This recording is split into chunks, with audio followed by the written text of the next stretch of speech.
we're overloaded with information. And while you were saying this, the weaponization of information, it reminded me of a book I read quite a while ago by a guy called Cal Newport, who talks about something called deep work. And he says, if you're operating in a state of distraction, you cannot take in the information efficiently.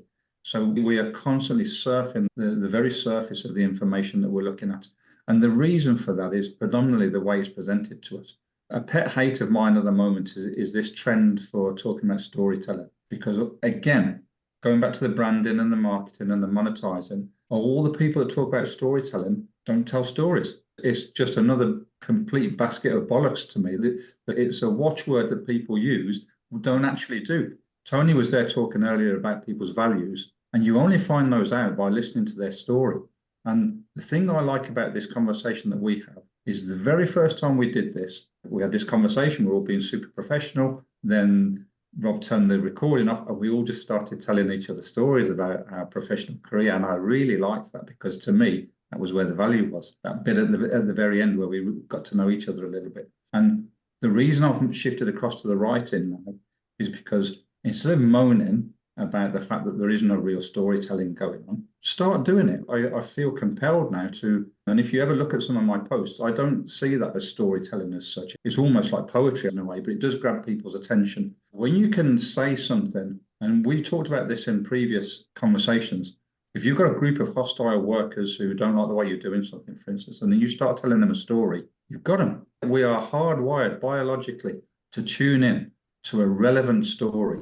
And we ask ourselves, where's this going? And you can really capture people.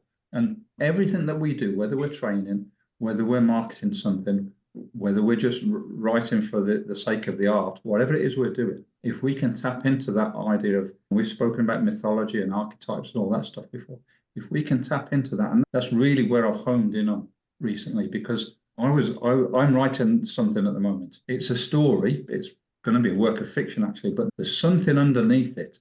There's a subtext that talks about the values that we hold as people and the way we treat each other. But I was trying to think of a theme. Literally this morning, I was up at about 6 o'clock writing, and I'm thinking, this needs a theme to unify it. I had a lot of things I wanted to say, and I was struggling. And as I often do, I procrastinate and I watch football clips. And I watched an interview with Sir Alex Ferguson, and he was sitting with Ronaldo, the young Ronaldo, not the old Nazario one. And he was talking about when Cristiano's dad was ill. And Sir Alex Ferguson was saying that somebody had come into him not long before and said, can I have tomorrow off? And Alex had said, what for? My dad's died. And he said, for goodness sake, yeah, of course. And then he realized, he said, that when these guys who are true professionals ask for something like a day off, there's usually a really good reason. And he said, and now I just give it to them automatically. He said, because family is everything. And that was it. That was a light bulb for me. And I thought, that's it. I have this big work of fiction that I'm trying to put in about values, what it means to be a man, how toxic masculinity depends on the person that's engaging in it, and all of the other stuff that are big topics in the world today. But the central underlying theme was family, and we can all understand that. We can all buy into that. And that narrative now, and I started writing it out in my outline, and it just all links together. And I've finally got a story that I'm interested in. So I know other people will be interested. And I think that's really the key. A lot of the stuff that we see online and a lot of the stuff that you're looking at, Thomas, it's just not engaging you. You've got to do it. You need it. You need to get the information. They're just the Big Macs of the information world. Yeah, it's actually quite amazing, because these two words have actually got stronger and stronger as each person has actually spoken, and it's connection and communities. If you actually think about Alex Ferguson example there, he actually made a massive play on the working class community, the shipbuilding, the values, the work ethic, the struggle, the resilience that comes from the struggle, and also the connection. He actually probably worked with, and I can't validate this with data, but probably any modern manager, he actually worked with the smallest amount of players over the longest period, because he had that core group. So the community and the connection that they were able to build. And even when you watch Unai Emery speak, or you watch these documentaries on Netflix and Amazon Prime, the sense of community that Pep Guardiola has built at Man City, even in the physio room, they've got a bonsai tree. All the players are actually responsible for watering it and putting light on it. So they create this experience. They create this, we actually own this experience collectively. Everybody's in their lane. Everybody respects, understands the value, service, and impact that they need to bring to the players, because they're the ones ultimately that are the most important. But those two words were just starting to really illuminate for me as each person was speaking around community and connection. I think that's probably what we're losing in modern society, but innately it's what we need. So I don't know how firm your plan for the future is, but are you staying in football? Yeah, that is very much the plan. I think the sabbatical has probably been a period of reflection, completing my pro license. I found a kind of coaching and learning methodology that I don't really speak too much about because it could probably seem a little bit wanky externally, but I've really caught onto something that's really captured my attention and is formulating like a lot of my work and aligning it and helping me having some brilliant conversations. And Tony and I are on the journey with it and sharing things. So it's probably been an extended sabbatical, but for me, actually going back now into football, I feel much more ready, much more equipped. Things that I had conceptually in my head before, I've now got documented, which really doesn't guarantee any sort of success. But I think just actually having that period to actually document everything, challenge things, and almost ready yourself, I feel in a much better place. So yeah, that's the plan. I'm really pleased, mate, because I was just thinking that simply because when you look at the likes you just mentioned, Unai Emery and the connection he's making there, not just with the players but also with the fans, and that is all about the community. I come from inner city Birmingham, and it's a fairly deprived area, and I'm really pleased to see somebody from Spain, where obviously Spain have got similar places in Bilbao and Pamplona that are deprived. So he's bringing an ethos there that I really admire. And teams like Coventry starting to do well, another city that is in desperate, like so many places, so many communities are lacking any attention from the wider world. So the more people that can get into it as a unifying factor, the more people that can bring these values that we're talking about. I was watching something recently where John Terry was talking about how Jose Mourinho had really got these guys at Chelsea working together. And he was saying to each of Petr Cech, you're the best goalkeeper in the world. John, you're the best defender in the world. Everybody knows that's not true. Maybe it's true on one day. Who knows? But the fact that he's saying it to them, and that you could tell John Terry in this interview, just recalling these conversations, getting very emotional. He taps in to the emotions and these are all working class guys. Most of you see very few middle class footballers. So these guys, you're tapping into something there that's feeding back into the communities, and it's so important to explicitly state the intentions of the manager and of the team and of the organisation, because it helps people in the wider community to buy into those same values. And the world desperately needs that stuff. So I'm really pleased that you're getting back into it. Thank you very much. It's probably something we can actually speak about, because I think we've all actually seen that same podcast with John Terry, and there was a number of takeaways for me on that. And probably one of the most profound ones was how and where the modern game is actually developed to, with sporting directors and multiple different stakeholders, and the diminished leadership elevated status that a manager has. Because I think John Terry touched on the charismatic Jose Mourinho, who's on this massive upward trajectory. When he first came to Chelsea, he was powerful, he was in control, he was impactful. And then when he came back the second time, he actually probably had to deal with being undermined and maybe not quite having the authority that he had before. I think leadership stock and leadership status is actually something that we've touched on before.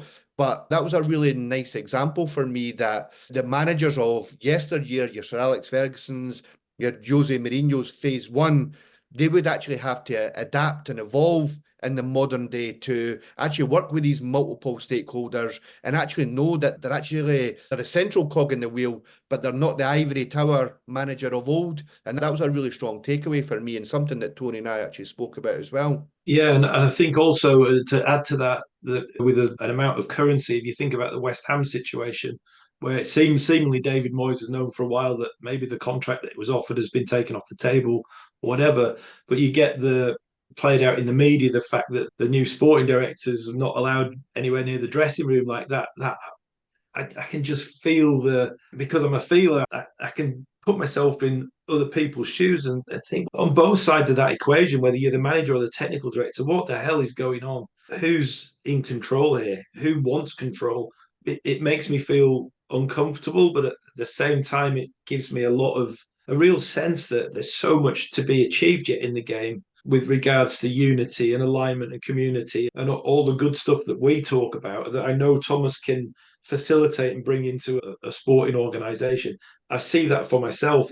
Part of my bridging of the sport business landscape is really let me go and experiment over here, see what's transferable to the business world from a sporting perspective, and vice versa. So when I look back into the game from outside of the game and see these types of dynamics playing out, I think, whoa, there's some scope here to really help people to manifest a much stronger ethos within the organizations that they're trying to build. They all want to be successful. None of them can guarantee it. Maybe Man City almost, but even they're on the brink of who knows what with all of the charges. So if there's no guarantee of success, then maybe the focus needs to be shifted a little bit to make everybody a little bit richer, not financially richer, but a little bit richer. The qualities of leadership, Tony, that fascinate me. Again, going back to this, the things that you see online about marketing, branding, and all of that stuff, we see a small sliver of what real marketing and real branding, real writing and real storytelling is all about. You just see the bit that comes on the telly, on the internet. And I worked with leaders as a leadership coach for a long time. I don't like to talk about that side of things too much on LinkedIn because everybody's talking about it. But I always, in my mind, when I think about leadership, I always refer back to an author that I've admired for years, a guy called Stephen Pressfield. He's written books about the ancient Spartans from a very realistic perspective. But he wrote one book, well, he wrote a series of books about Alexander the Great. But one of the books he wrote was the Afghan campaign, where he talks about Alexander taking his originally a Greek army, but obviously as they went, they collected other armies and they got bigger. And there was a point where there was a little bit of a mutiny and how he dealt with it. But there was a couple of paragraphs that I read that really hit home. 10 years ago, I read this, and I'm constantly thinking about this with regards to leadership, because the narrator is observing Alexander with his generals outside a tent on the eve of battle. Everybody's a little bit nervous. They've got all their armor and everything, their swords are being sharpened and stuff. And there's about 10 of them standing around. And all he's saying is, as he looks at this group of guys, he can see the king, Alexander, bent over laughing. He's in hysterics because one of the generals has just told him a joke. And every time he starts to gain his composure, one of the guys will say something else and he'll crease up again. And these guys are just taking it in turns, creasing Alexander up. And the bloke can't get his act together, because these guys that have known him most of their lives, they know this guy and he's completely in fits. And to me, that's leadership, where your guys feel comfortable enough to take the piss out of you. And I remember I worked in a factory in Coventry several years ago, and I was organising the clean-up of an assembly line. It was at the end of a week, just before a bank holiday, so we were all going to be off for a few days. We cleaned, and I'd got these guys putting solvent on the floor, cleaning all the grease and stuff, big assembly line. And somebody walked across it, and I have got a bit of a temper. And I shouted some really choice words across the assembly line at this guy. But I called his intelligence and his parentage into question as I was shouting at this guy. And somebody heard it and took me to HR. I could have got into trouble. I was a senior manager. You don't say stuff like that on the shop floor. You should have seen the amount of guys that turned up in my defence and said that this guy actually is all the things that Clark called him. But I had been vulnerable to these guys. I'd opened myself up to them. And so they felt able to speak on my behalf without me asking. And the point of that is that there's more to leadership than just leading. You've got to be a person. You've got to show the people that you're working with that they have a part to play in your progress. And often when I worked with leaders, I used to say to them, so what makes you a good leader then? And they'd say something. I say, well, that's not leading. There's this other thing. That's not leading. Manager can do all of those things. I do this. That's an admin job. And nothing they said pertained to leadership. Because what does pertain to leadership is doing what needs to be done on behalf of the people. Well, that can be anything. And some of the things that people think they do as leaders, complete nonsense. And that to me is really important, because biggest part of leadership is being a human. Just talked about Mourinho with his charisma and Alex Ferguson with his family orientation and so on. But it's connecting with the people and doing what those people need you to do on their behalf. And that's not just the little bit that we see on the internet. And there's way, way more. And you can't just give somebody a formula for that. There's much more to it than that. Let me ask this question, because I think listening to what yourself and Thomas have spoken about recently, knowing that all of this information is out there, right? So everybody's got way more access to all the greatest knowledge of the greatest minds that ever lived in order to go and apply it healthily in the modern workplace, whether it be football or business or education or anywhere, then why are we not better at doing what everybody's doing? Why are they still in the mess? Why is mental health going through the roof? Why are all these things in decline and deterioration if it's the case that everything's more accessible now than it ever was before? We should all be, if we're in a leadership role, we should be great leaders because it's all out there. Just grab the book or grab the model, go and apply it, and off you go.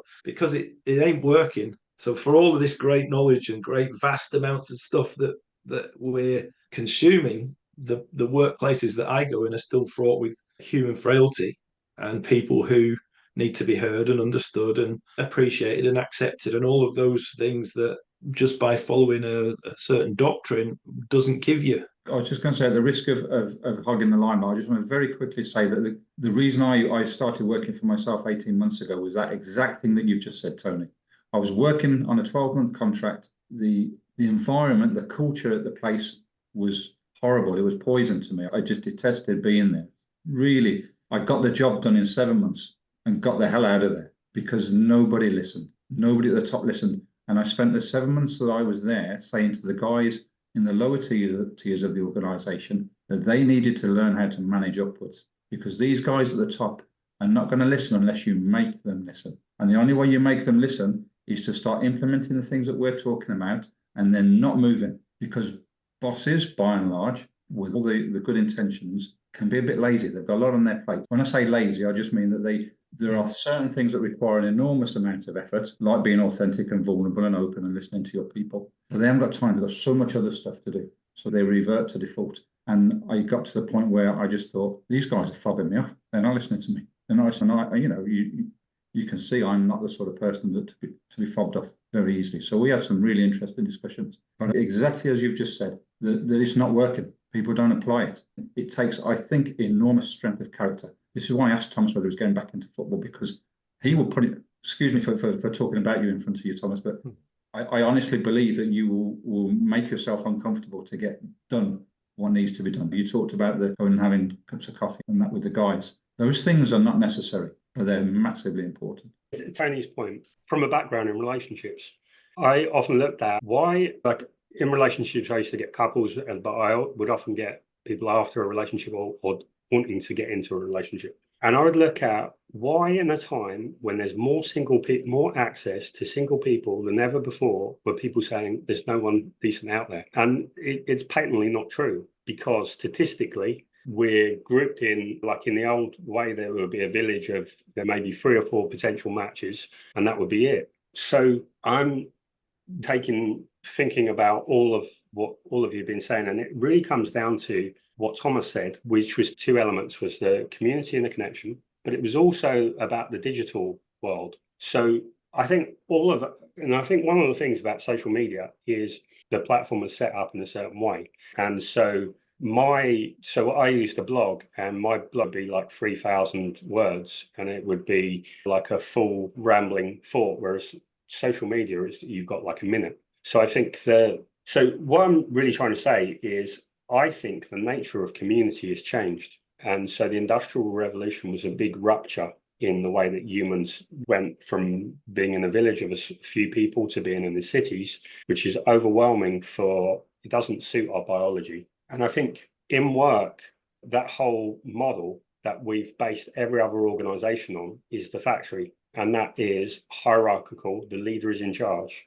And I think when Thomas was talking about we're spreading the role of football director and where the manager is becoming more specialized. So I look at Liverpool. So Brendan Rodgers wanted to be in control, and he was fighting with the transfer people, and he was wanting to sign Clinton Dempsey instead of, I can't remember, was it Luis Suarez or someone like that. Whereas Klopp came in and said, hey, if they can help me make better decisions, that's better. And recruitment was a big key, and a lot of that was the backroom staff. And I think often managers maybe try, like Brendan Rodgers, maybe try and control everything, and there were certain aspects that he wasn't good at. But I think about the connection, I think we have to move beyond leaders being the source of everything. I think a leader is one who organizes and supports and keeps the group together, but that's a specific role.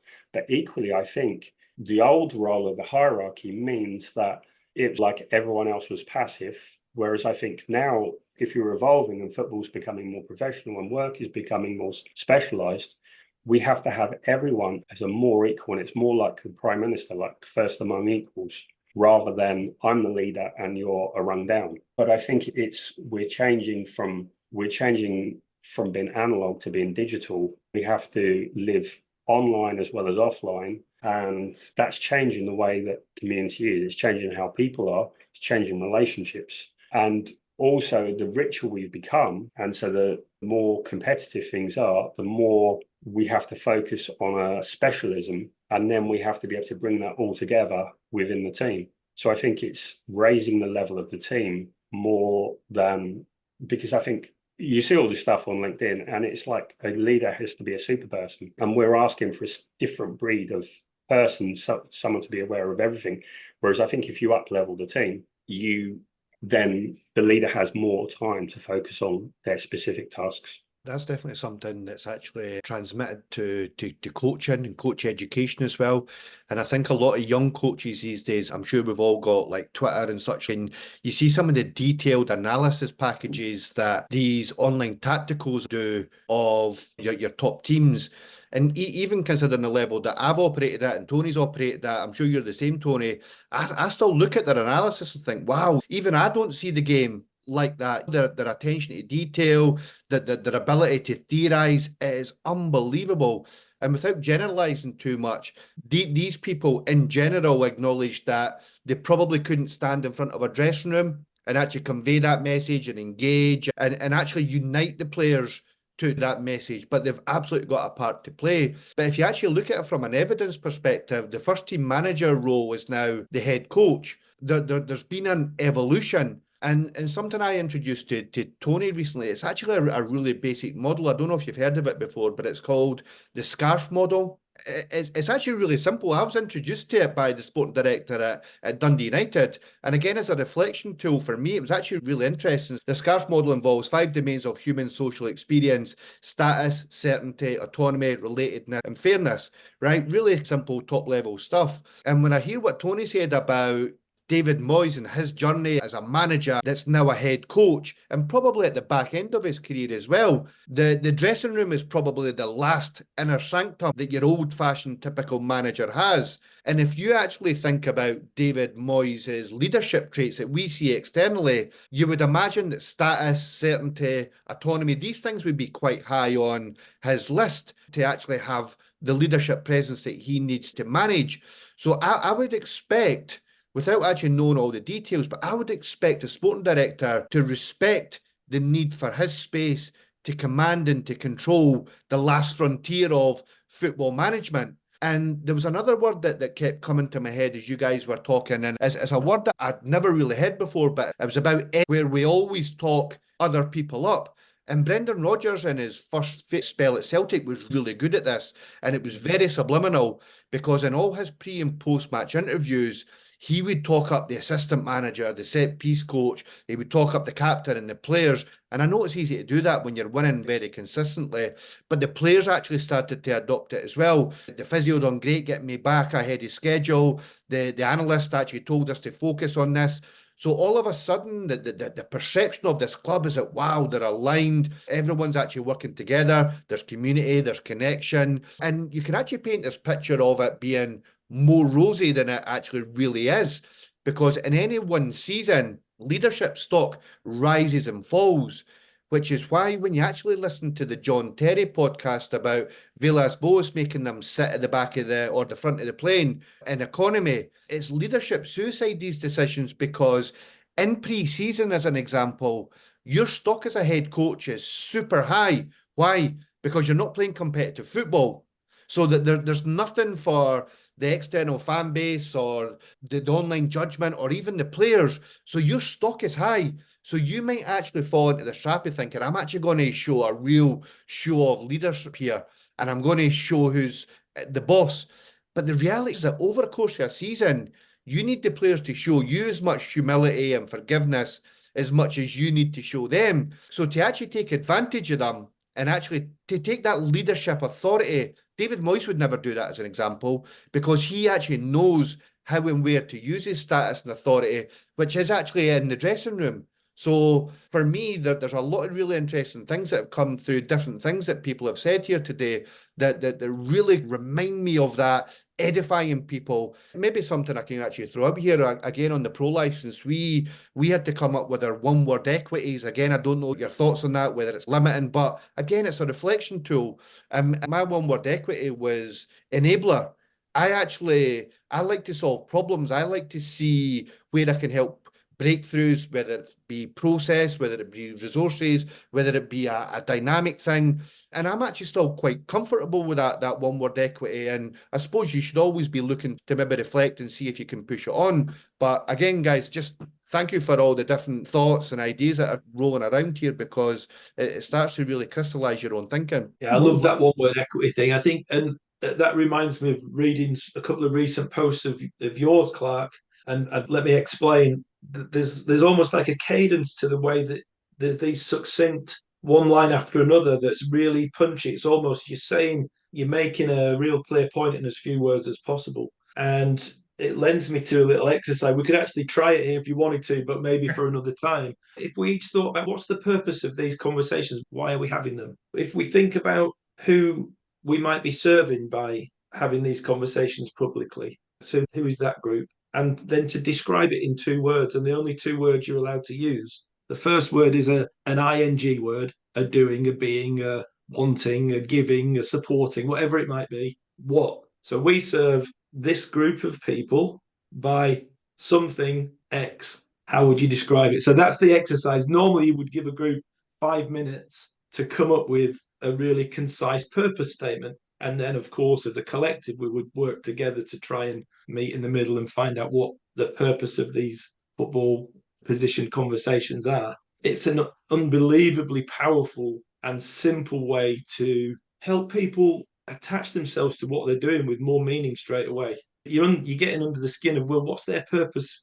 What do they think the business? I did it with a new company that I'm working with, and they found after 20 minutes they couldn't come up with something concise. They're all over the shop. It's brilliant. So maybe we go away and think about what our independent purpose statements are, right back to each other, unless you want to do it publicly. But I haven't even thought of it, just because Thomas talked about one word equity, and I'm reading Clark's things that have got really distilled, and take that as, I hope it's positive feedback, Clark. But I get a lot out of going, oh, wow, there's another one. Oh, there's another one. There's another one. So this is another way of thinking about, and you've used the term elegant simplicity, Thomas, which I've latched onto. I like the idea of distilling it down to the most meaningful and easily understandable perspective. Milton Erickson. Years and years ago, I read a lot of books about this guy called Milton Erickson, who is considered the father of hypnosis. Again, apologies to anybody that is into that sort of thing and NLP and all that stuff, but I think hypnosis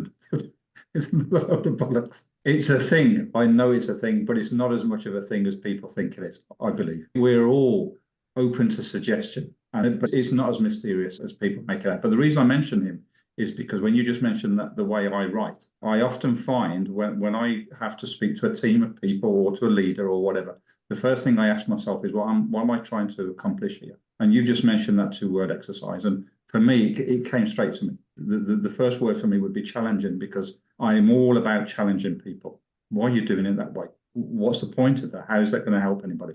And who am I challenging? Well, it's anybody that is future me and it's future everybody. I'm trying to help future us get better. But Milton Erickson said that when people said to him, he was a master of hypnosis. He would just say things like, maybe you won't get hypnotized, maybe you won't fall into it. And they did. They fell straight into a trance. What he said was, I'm not doing this for my benefit. I'm not trying to look good or anything. I'm trying to help these people change.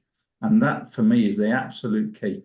Even if you have to get in people's face and be rude and be a bit challenging and be disruptive, if it accomplishes the thing, maybe they even hate you. And I've been disliked on many a shop floor, but the thing got done and the people got better and they became happier as a consequence. And to me, that was the thing that mattered. And talking about what Thomas was just saying there about the nature of management change. And I watched Xabi Alonso having just won the Bundesliga, and he went to the crowd at the home end, and he brought the team. I don't know if you saw that, but he invited the entire backroom staff off the bench to go, and all the players were already down there taking all the plaudits and everything.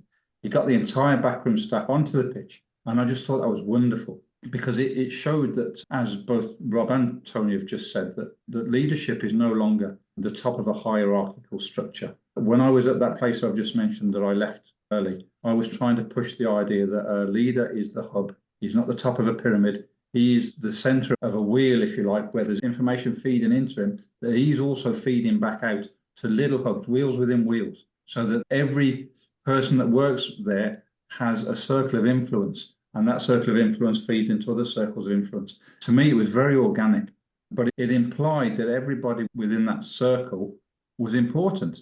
Whether you're a physio, whether you're the psychologist, whether you're the coach, whether you're the set play coach, or whatever it is, you have a role. Otherwise, you wouldn't be there. But the thing is, we're all there not only to do our job properly, but to challenge each other to do better and to make ourselves better.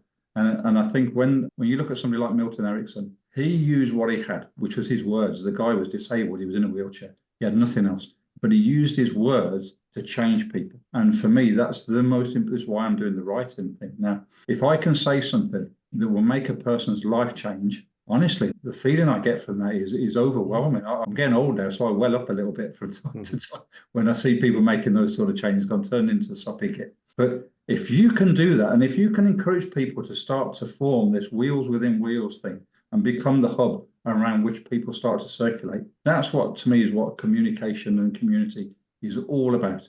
And stop seeing yourself as the top of the tree, but just one circle of influence around which other people circle. And if you can encourage people to make that change, all of us, we're all in a position to do that, then I think the world will start to become a better place. There's 2 points really that you said there, Clark, that really come to mind. The first is Milton Erickson. He was a genius. But, and I recognise this, I was about early in the time of coaching, which was Thomas, what's his name? Thomas, I've forgotten his name now, but he was the father of, they call him the father of coaching. And early on, I listened to Thomas Courts. Coaching. Yeah, father of football coaching. Yeah, whatever his name was anyway, but he founded the ICF and all of that. And I listened to him and I thought, you're a genius, but I couldn't do that. It's not my style. And I think what's happened, I think it's an age-old thing. If you look at Jesus, Buddha, all of them never set up a religion. Other people looked at them and said, okay, what they did is religion. And they tried to make everyone the same. And I think that's what hypnosis has done. And they've made this, the unconscious is just the things that we don't look at. And particularly American motivational speakers or whatever, they've made it into this mysterious thing that if you buy my subliminal tapes, I'm going to program you for, it's not, we always have access to it. But he had a certain way and a perspective of the world, and he was able to change people through that. And then the other thing is about, so it's about respecting your individuality and what you're about and becoming more you rather than trying to be uniform. And I think traditionally we fitted roles. And then the other part is how the source of your status. So I think too often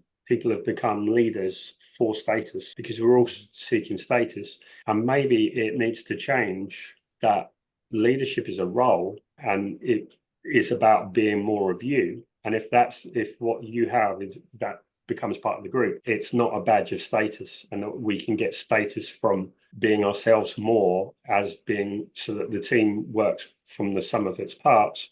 And if each of us is performing the best we can, then maybe that needs to become more the source of status than you're the leader, and therefore that's how you get plaudits. I think we're dipping into the territory of power and authority versus leadership. I think as soon as you've got a hierarchy, there's a distribution of power that's given, but actual authority is given by the people underneath you. They will allow themselves to be led by you or be authorized by you, regardless of status.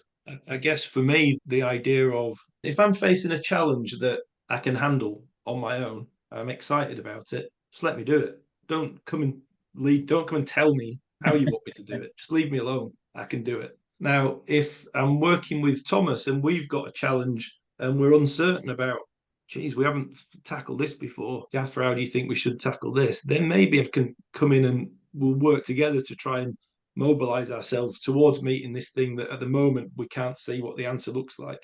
So I think leadership is about mobilizing people to meet objectives that they can't meet without leadership. Don't go and lead them if they can meet the challenge without you.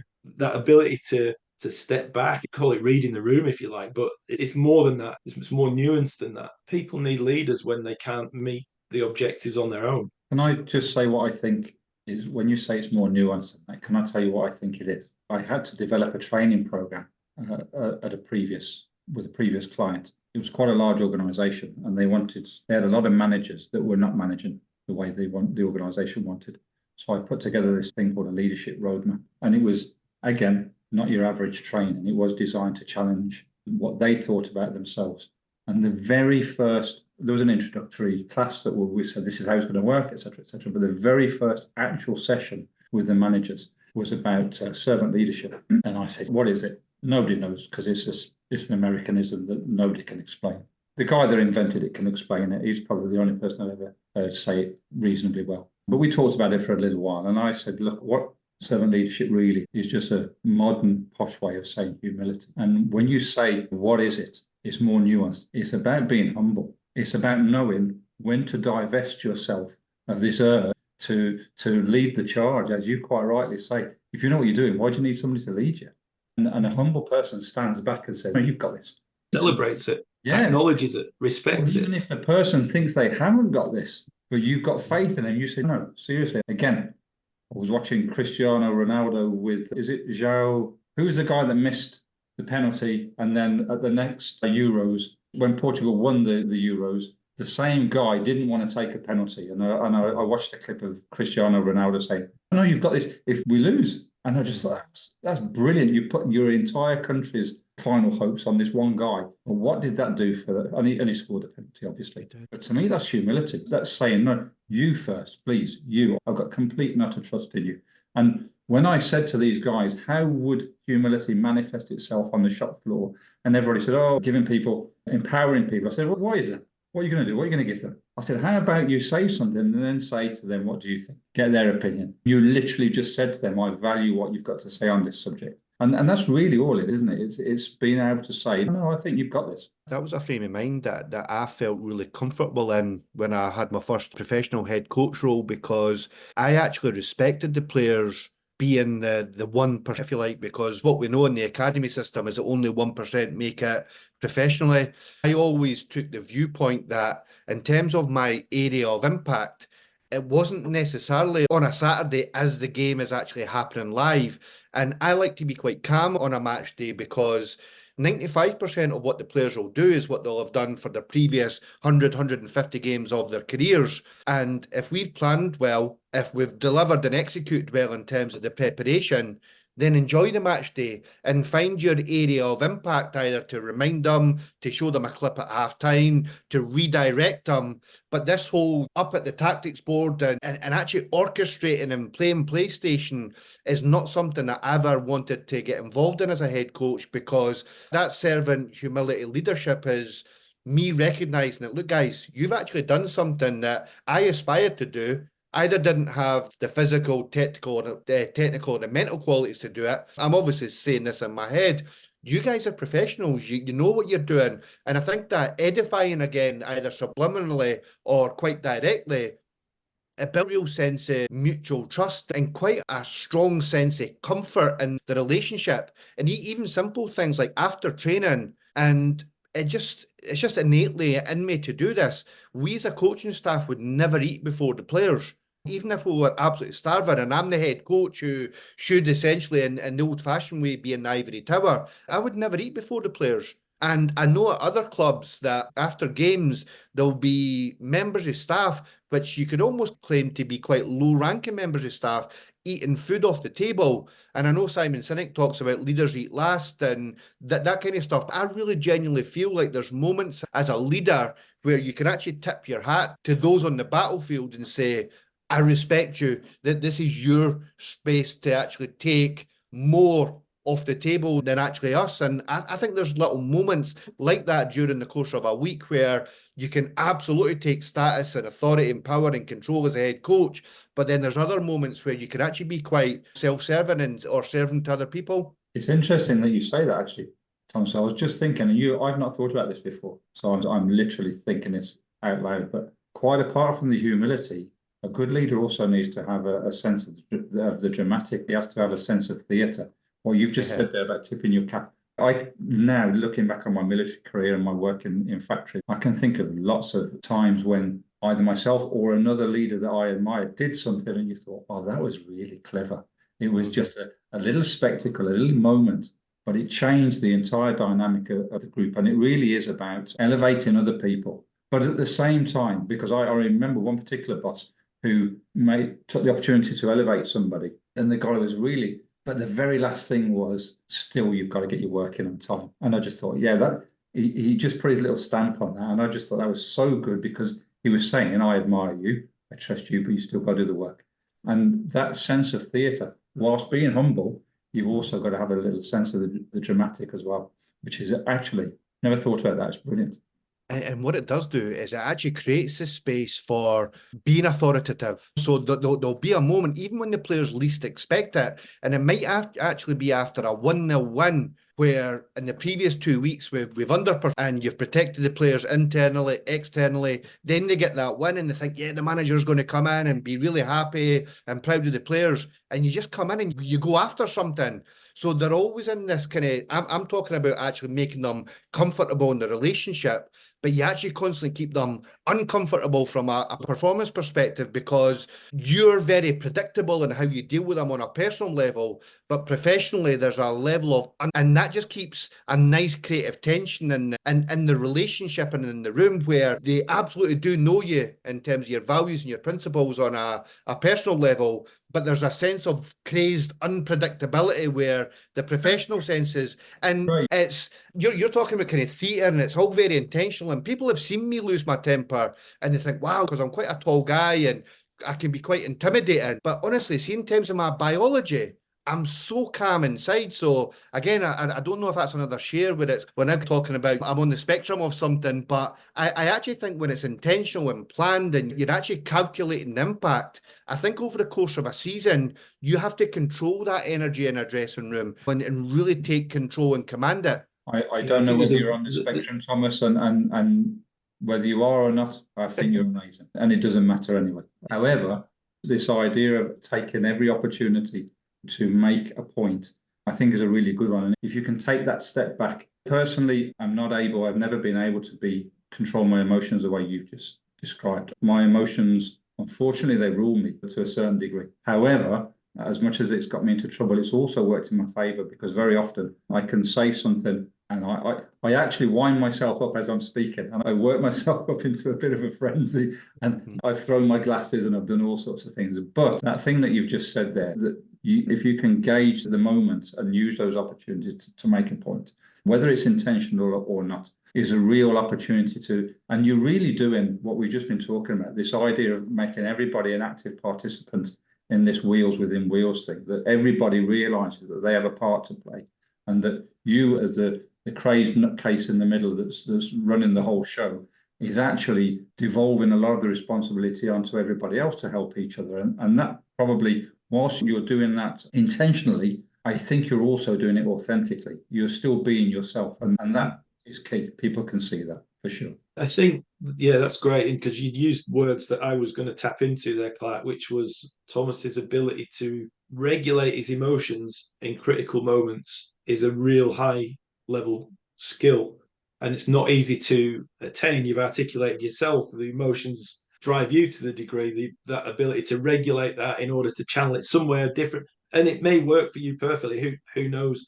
I think when you're in a halftime environment where you're feeling all sorts of things, there's the potential for all sorts of things to happen. There's implications for what those things might be for me and for my family and for everybody else. And then all of these people are going through the same thing in their own way as well. So this ability to, I'm now going to address and remobilize these people for the second half, or remobilize these people this week after that calamity that we had last week, whatever it might be. and you've got all these feelings going on that you're either suppressing or allowing to come to the surface, and you're delivering with impact to a group who's receiving it in immediately 11 plus the 7 subs different ways, and they're all taking it on board and to different degrees feeling emotionally charged, ideally charged.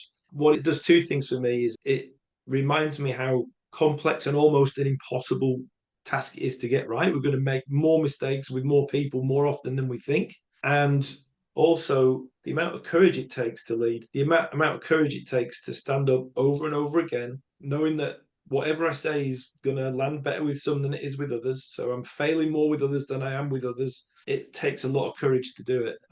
I often remind groups that I work with in business settings that I appreciate the courage they have for standing up in front of people every day and doing what they do, because it's not for everyone. It's interesting because usually the first thing that an aspiring football coach who's been a former player will say is, I didn't realise how much work goes into this. I didn't realise how much work you do behind the scenes. I didn't realise how difficult it was going to be to stand up in front of a group that were formerly my teammates. So you're right, the courage that's required. And I think there was a really good example of what you said there, Tony, on the recent Man City documentary on Amazon Prime or Netflix, where first Champions League final, when Man City, Pep actually got really emotional and quite angry with the players because high pressure situation weren't performing optimally, and he wanted to give them a push through the bottleneck, but he straddled that uncomfortable line by going after them and actually heightening the tension. And he actually showed you the version 1 and version 2, and he actually said the second time, I just wanted to support them and remind them and reinforce.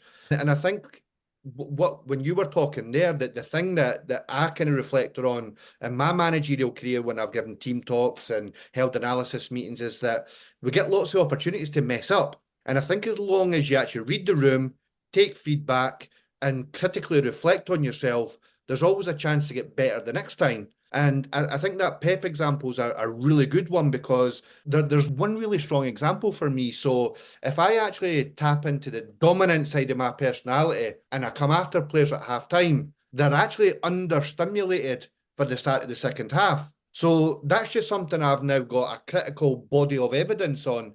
Now, where I need to be mindful is that it's not copy and paste. So it might be the next role that I go into, if it's a head coach position, that I might need to trial going after them, then evaluating what happens. Whereas so far in the 3 previous jobs that I've had is that whenever I get the tone right, where you're communicating with impact, being objective, and actually giving them something to focus on at the start of the second half, because in all honesty, when I actually reflect on my impact from a game plan and a communication perspective, I've actually distilled it down to 20 minutes. After 20 minutes, because the game is an invasion sport, the players are actually on their own after 15 to 20 minutes.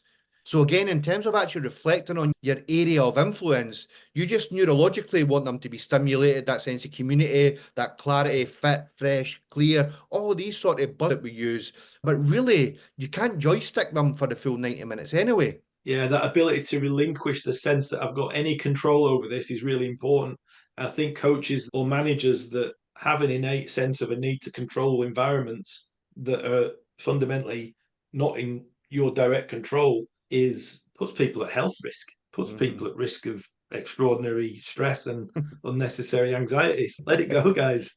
Anything could happen here. There's only 3 things can happen, right? You can win, lose, or draw. It doesn't change 5 minutes before the end or 10 minutes before the end, but everybody's going absolutely nuts about this. So true. The point that Thomas was just making there, though, I've literally just brought something up on my computer because you really touched on something there for me, Thomas, and it goes full circle. It brings me back to what we were talking about right at the beginning about telling stories. Because I've just brought up my outline for the piece of writing that I'm engaged in. I think I'm about 15,000 words into what I'm hoping is going to be about a 90,000 word piece. But my outline, I've got 130 lying dormant, mate. I'd love to get my hands on 130,000 words. But in my outline, it talks about that there are certain events that take place. So, for instance, there's something called an inciting event. The thing that incites the main character to embark on the journey that he's going to take. And then certain things happen. There has to be an antagonist. The antagonist needs to be revealed so that you as a reader start to sympathize with the main character and so on. And there is a point at which the ally, who the main character sees as the person he can rely on, actually attacks him. And that attack is to spur him into action. And that's what you do. That's what you've just been talking about. You've been talking about how you engineer situations or adjust the things that you say or do to affect the story that these guys are telling themselves and that they take onto the pitch with them. You engage in something that, and you become a momentary antagonist to be the catalyst for change with these people. And it's really, and literally, just this conversation has made me think about this. That's one of the key aspects of leadership, is how you can change the narrative. We're all thinking, woe is me, the world's ending, it's all going to be terrible. And you say something, you may act as antagonist, you may act as ally, you may, for instance, reveal the flaw of a particular character, or whatever it is you do, but you're changing the storyline. And from that point onwards, the story, and in my outline this morning, I was looking at it and I thought, no, that's too tame. We need to get the guy doing this. So I'm going to put this thing in. And all of a sudden, this person who you think is the enemy is going to turn out to not be the enemy and so on. But it changes the whole direction. And that's the art that you have. And it's the reason why I was asking you earlier, are you getting back into football? Because very few people, so many people in leadership are one-dimensional. I'm just going to bang the table, I'm going to beat my chest, I'm going to swing my dick, I'm going to show everybody what a boss I am. And it really can work perhaps 20, 30% of the time, but you have to adapt yourself to the situation and to the people you're working with. And that what you've just said there is the ability to change the storyline. And I'm pinching that. Thank you, Thomas. Yeah.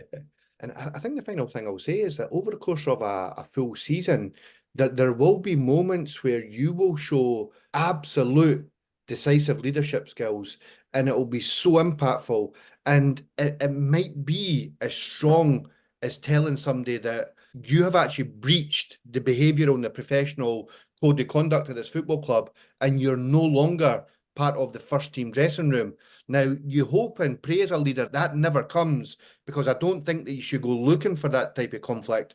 But once it comes as well, when you package that into the humility and the servant leadership and all of the things that we've spoken about, there has to be moments through the course of your tenure as well where the players and the staff are like, wow, that was almost like a samurai sword, where there was elegant simplicity to the decisiveness, but by the way, it was decisive and it was final. And if I ever behave like that, I would get treated like that, because the actions would befit the decision. Because players in a football context, they're smart. They actually know when they're pushing the boundaries, and there'll always be a route back for them. And they're also smart enough to know that, look, you know something, I've probably made my position here untenable. I think for me, that's really what you're saying, Clark, about the narrative is the leadership. The leadership role is creating the frame and the narrative that keeps the group and moves the group to it. And then I think, like you were saying, Thomas, about the values, holding the values and the standard. And it reminds me of Sun Tzu's The Art of War. I don't know if you've ever read the beginning of that, where he took the concubines and he said, I'll make them. And they all thought it was a laugh. And he said, okay, I'll tell you first time, second time, third time is you're not doing that. And he took the two leaders and he just, their favourite concubines, and he cut their head off. Yeah, because there has to be the consequences. I think we need to create trust and we need to create safety, but there's a natural fear. And there's a move now to make so much safety, so much trust, that there is no fear. But it's not creating fear, but there is a fear that I don't perform. There is a fear that we don't win. There has to be that level of fear to have that performance. And it's managing the narrative for the tension between them. And I think that's what you spoke about, reducing that tension or increasing it. Yeah, that's a good point, Rob. Really good point.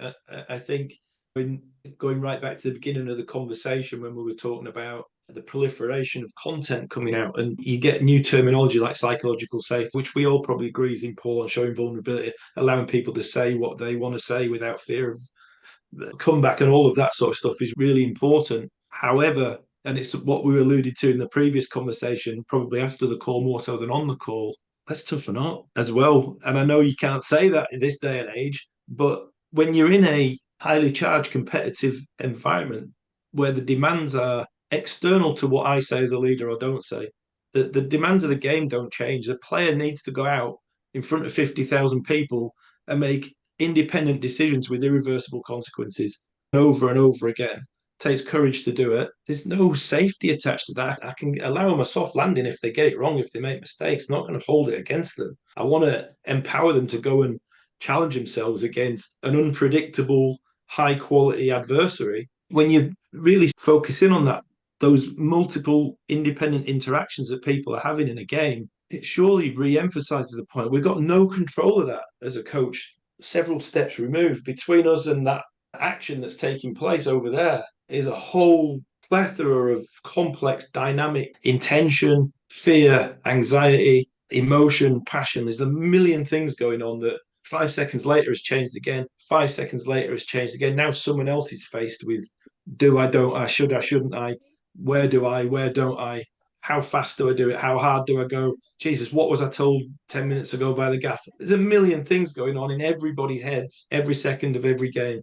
My point was, we want to create an environment. If we talk about a psychological safe environment, we're normally talking about around a table and people say what they need to say. Are we showing vulnerability so that we invite it back, and all of those really great and important things.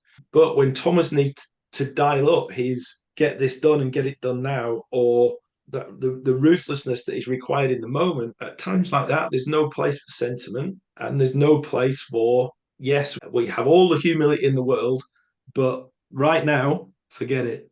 Do this or we die. There's critical things that exist in all of these environments that don't allow for any of the nice stuff that we write about lots, or that lots of people write about lots, as being really good practice.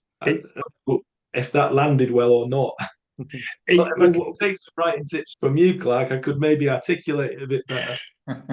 But it's part of my frustration is, yes, there's all of these great things, great tools, great models, important climates that we're trying to create for complex, dynamic, moving organizations. But as well, it's not for the faint-hearted in here. We're trying to mobilize people to meet really tough challenges. That takes resilience, and it takes hard knocks, and it takes failure, and it takes capacity to bounce back and go again. And everybody's got those, but to varying degrees. Some people are not resilient by nature. Some people grieve after a loss and take days to bounce back from it. Some people can laugh 5 minutes after they've lost, which drives most of the population crazy. But for them, they're already thinking, it's okay, we can fix it next time. They're already moved on. So depending on where you are on each of those spectra is going to depend on how you treat the person that can smile after a defeat and the person that's got to play again on Tuesday and still hasn't recovered from Saturday. Like, where do we sit? It's fascinated by this stuff. I think something that we don't make explicitly clear is that in work, an organization, or in a team, the relationships are transactional. And I think too much we've taken the frame of family, and it's this whole idea of unconditional acceptance, unconditional love. It's transactional. It's there for a performance, and there's the purpose, and there's a reason, and we have to perform. And everything, the psychological safety and things like that, when we take them out of context, they're there as part of the performance. And we have to distinguish between, there's mistakes that we can learn from, and then there's the kind of sabotage, intentional disruptiveness. All of what you spoke to is really about being clear about the nature of the relationship, and often companies aren't. I wrote a piece on that once. That actually resonates with me, Rob, like in terms of the transactional nature of relationships. So if I think about, if you have a really positive shared experience as a football team, as you won something, you're almost connected for life around that singular event that we all achieved something together. Outside of that, if I think about all of the football relationships I had over 30 years of coaching and managing, various successes along the way, I'm not littered with close friends for any 30 years back. I'm not connected to all these, and we're talking about tens and hundreds of people that I've worked with along these various journeys. It really cements that point home to me that actually we are in somewhat, you're immersed in it at the time, you're building something together, and you're at the fulcrum of that hub as the leader, but then it's gone. What does that mean? Shared experience is I was just thinking as you were saying that, Tony, there's one person on LinkedIn who I have as a connection who was with me in the military 30 years ago. We haven't met since, but when we talk on LinkedIn, it may as well have been yesterday. The shared experience is what unites people, isn't it? And the interesting thing, again, Thomas has nailed it again. That this idea of being willing to go there. Oh, he actually went there. He Yeah. actually said that thing or did that thing. And we've talked about humility and creating a safe environment and all of that stuff, and curating the narrative by which everybody sees themselves as part of the community. But that you've got primeval there, I think, haven't you? We've gone really right back to our cultural archetypes when you talk about the one person that's willing to go that far. In telling a story, you've got to not be afraid to kill off the hero if that's what it takes to get the story moving along. And it reminds me of a little scene in Peaky Blinders. I don't know if any of you guys watch it. I don't watch it because I can't stand the accents. They drive me mad. But I do watch little clips of it. And there's one scene that I particularly liked where there's a guy who's going around a scrapyard in Birmingham and he's saying to Tommy Shelby, in the hearing of the guy who owns this scrapyard and has worked his entire life to build this business up, I'm going to have this. I'm having this scrapyard one way or another. I'm going to take this. And it works for me because I'm a gold dealer. I work in precious metals, so I can convert this stuff to gold and I can work it here. And the guy said, but it's my livelihood. And the guy said, I'm taking it. And he said, what have you got to say about that, Tommy? And Tommy really completely flips the narrative because he said, so he's going to take your scrapyard, is he? He said, I'll tell you what we'll do. We're going to flip a coin for your scrapyard. He said, and if he wins, he gets your scrapyard. And the bloke's looking at him. This is like the baddest of bad men looking at Tommy Shelby. He said, but if I win, I can't say what he said, but he said, I'm going to do something evil to your daughter. He went there. He went to this dark place. And I just thought, so here was a guy threatening this person, taking it as far as he thought it was possible for anybody to take. Tommy went a step further. And I just thought that is a true sign. You never want to go there. Obviously, you never want to put yourself in a position where you have to do these things because people look at you like the monster that you could be if you really had to be. But that's the point of all stories. Whilst we all want a happy ending, we understand at the same time that there's a dark monster, there's a troll lurking under the bridge. And the fact that you're prepared to go there and say, no, you are not going to push me into a situation. This is what we're going to do. That, when all is said and done, is the true sign of a leader. He's the person who says, look, kill me. Whatever happens, I will go that extra step further. And really, when a manager walks into a football club, he's only there for one reason, to win, whatever it takes. Obviously, he wants to do so in an honourable way and to think of the people that he's working with and serving and so on. But at the end of the day, there will come a point when he says, how bad do you want this? How badly do you want this? Because I'll go there if you guys will come with me. I love Peaky Blinders, by the way. There's a lot of strength in knowing that darkness exists and having the capacity to know it's there and keep a lid on it, because it gives you that sense of, I know it's there. If I need to pull this out, I will. But for now, let's do it this way. I'm a nice guy, am I? Would that be a good conversation for a future discussion? This whole Machiavellian impetus to do whatever is necessary and say that the means justify the end. And really, when it comes down to it, leadership is very much a judgment call. How prepared? Yeah, I'd be quite interested in that. Because I was quite stimulated, Clark, when you gave that example, when you were actually shouting and swearing in the manufacturing environment, because I actually love situations and scenarios that cause ripple effects. And the ripple effects that actually came from that one encounter was really quite interesting to me, and I wanted to know more. And I felt that would have actually inspired me, or it would have evoked an emotion. And I think in modern society, whether it be dark humour, whether it be everything that you've actually been trained to do in the military, everything is now suppressed and diluted. And we've actually probably, if we're honest, I certainly have, we've now got guilty pleasures on social media of people who still apply critical thinking, are prepared to actually give dark humour to really sensitive subjects and actually call out bullshit. So that there's still this need for us, as probably as males as well, but certainly as people who are interested in leadership, where to actually be accepted, we have to conform. And we're not only conforming now, we're almost selling our soul to the devil, where our own authenticity is actually being diluted and diminished. So we've actually got an inward conflict of who we actually are, and we're not challenging ourselves, we're not challenging other people, and we're allowing new initiatives and things to come into the workplace or the football environment that, quite frankly, we actually know at our core is not designed to actually help engender performance. But you say that, Thomas. Actually, there was a situation at the same factory where I'd taken over a particular assembly line. It was chaos, and I was there for quite a long time. But there was a point as it started to go well where a senior manager, one of the top guys, came and started giving my line, my team. This guy came and he started telling people to do stuff. And I looked at this guy and I saw somebody looking at me and I thought, I've got to do something here. And so I shouted across, "Oi, I say the word, fuck off my line." He stormed off and all the guys were laughing and I got pulled before the boss. And I said, look, Again, you put yourself in a situation like that where you're literally challenging the management setup. And these were difficult. It was a difficult area that we worked with what they considered to be problem workers. They were very heavily unionized. I actually really liked them. I said, but these guys will take advantage of if they see any disparity between the senior team. I said, they're only there for the money. I said, and you've put me in a situation where I've had to do that. I said, and I'll do it again. I said, because we're not working in mother care. This is not a nursery. It's not a library.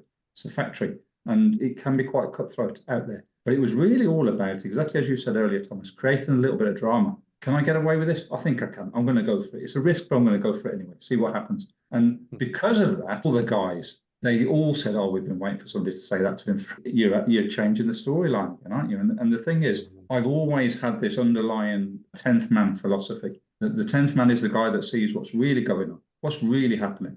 You're in a bar and a woman starts acting coy. What's actually going on here? Can I talk to you? Are you looking for a bit of conversation, some friendship maybe? What's actually happening? Or are you just setting me up so you can reject me? What's the actual underlying story here? Because the 10th man is the guy that calls it out and says, no, this is what we're here for. We're doing this and we're going to do it this way. And all that other stuff that you just said is absolute bullshit. That 10th man philosophy is really about acknowledging the dark side of all situations and asking yourself, can we use this? Is this something that we can get some value from? Maybe. And then you have to take that little bit of a risk. Anybody that calls himself a leader should either have a 10th man mentality or at least have somebody around him that he has explicitly said, I want you to tell me what's actually, like the court jester to the king. You've got to tell me what's actually going on. If somebody's taking a piss, I need to know. And I think that's a brilliant vein of conversation because, as you said, Thomas, we've been tamed to a certain degree. And we all push the boundaries as much as we can. But there are environments where if you break outside of that box, it wakes people up, it snaps people out of their trance, and they start to realise, shit, yeah, I've only got this one life, and it's messy. I literally went for a bacon sandwich this morning, and somebody was asking me about a particular situation, and I said, he's just a scruffy minger. And it was colourful language because I wanted them to look at this character that I was talking about in a new light because they were putting him on. I said, hey, he's a scruffy minger.